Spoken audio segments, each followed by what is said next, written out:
Imam Hussain alayhi salam was aware that he would be martyred in the land of Karbala. Why did he take the women and children with him? You as a father, when you're going on a dangerous journey, do you take your kids with you? Do you take your wife with you? Of course not. Any rational person knows not to take their family on a dangerous journey. And there were indications that the journey to Iraq was dangerous. And Imam Hussain alayhi salam knew that his martyrdom will be in Karbala. That's because almost 50, 60 years before that, the Prophet ﷺ had spoken about Karbala in Sahih sources. Today, if you go to the books of Ahl Sunnah, you will find numerous hadiths that the Prophet foretold about Karbala. He said, my grandson will be killed بأرض العراق, in the land of Karbala. The famous hadith of the turba where the Prophet brought turba from Karbala, Jibreel brought it for him and he gave it to Salama. This is in Sunni sources. So obviously Imam Hussain alayhi salam was aware of that. He heard this from his grandfather. So Imam al-Hussain knew Karbala and Iraq is dangerous. In fact, many companions came to him. They came to him, they told him, oh Hussein, don't go to Iraq. Don't you know that they betray? Don't trust them. So this was common knowledge that if you're going on this journey, it is going to be a treacherous, dangerous journey. So knowing that it's a dangerous journey, why would you take the women and children with you? There are several reasons Imam alayhi salam took them. Number one, the Imam alayhi salam knew that he, along with the men, would be killed in Karbala. Who would let the world know what happened in Karbala and expose the tyrant Yazid? Imam al-Hussain alayhi salam needs media with him. Who was his media in Karbala? The women and the children. Believe me, if it weren't for the women and the children, the world would not come to know Karbala the way it knows it now. Who is the one who lived to tell the story of Karbala, to tell people what happened in Karbala, to expose Ibn Ziyad and Yazid? It was the women and the children. It was Lady Zaynab and the children. They exposed Yazid and they kept the legacy of Imam al-Hussain alive. So Imam Hussain alayhi salam wanted to bring them knowing that they will be his media. They will be the ones to expose the tyrants and they will keep the remembrance of Karbala alive. That's one reason. The second reason, Imam al-Hussain alayhi salam wanted to demonstrate to the world, I'm not going for a personal interest to seek power. Because if you're going to seek power, you don't bring your children with you. You don't bring the women with you. This was proof that he is there sincerely for Allah and Islam.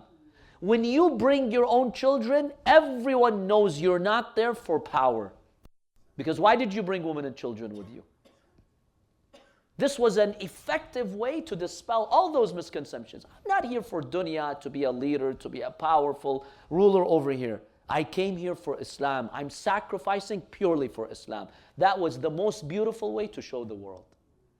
In serious moments like that, when there's danger, when you bring your family, it indicates your ikhlas and sincerity. And hence, at Mubahala, when the Christians confronted Prophet Muhammad sallallahu alaihi wasallam, and they were being stubborn and they rejected the truth, they made a meeting. Let's come and do the Mubahala.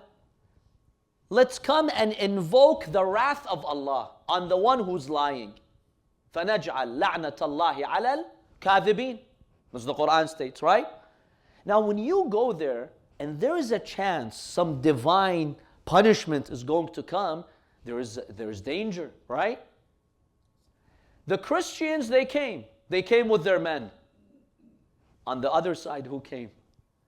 Rasulullah came. He brought with him his only living daughter, Fatima. He brought Imam Ali and his two grandsons. The minute the chief priest saw that, he told them, it's over. Let's not do this Mubahala. That man brought his family. He's dead serious. Because if he felt 1% danger, 1% danger, if this man had 1% doubt, he would never bring his family. He has so much yaqeen about his religion, let's not argue with him anymore. Let's end this. It indicates your sincerity. Just like Rasulullah brought his own family for Mubahala, to show his sincerity. Imam Hussain alayhi salam took his family to Karbala to show his sincerity. That was a beautiful lesson. In addition to the fact that Allah also wanted to elevate the status of Ahlul Bayt by making them role models. Today there are people complaining, right? If you have to sacrifice, you complain. I know some sisters, the issue of the hijab is difficult for them to observe here in the West, right? Allah wants to give you an example. Look at Zaynab alayhi salam. Look at how far she went to protect her hijab and the hijab of the family of Imam Hussain. Is your situation more difficult or Zaynab's situation? When those enemies would come and they would pull the scarves from the head of these children, Zaynab alayhi salam still would protect them and she would cover their hair. This is demonstrating to you in the most difficult moments, never give up your moral values. When you see that, you appreciate that. See, I can be comfortable in my house and I can lecture you. People wear the hijab, people wear the hijab, right? You won't really take me seriously. But when I go through a trial and I keep my values, you know I truly mean it. How do we know Zaynab is really patient? Because we see her in Karbala.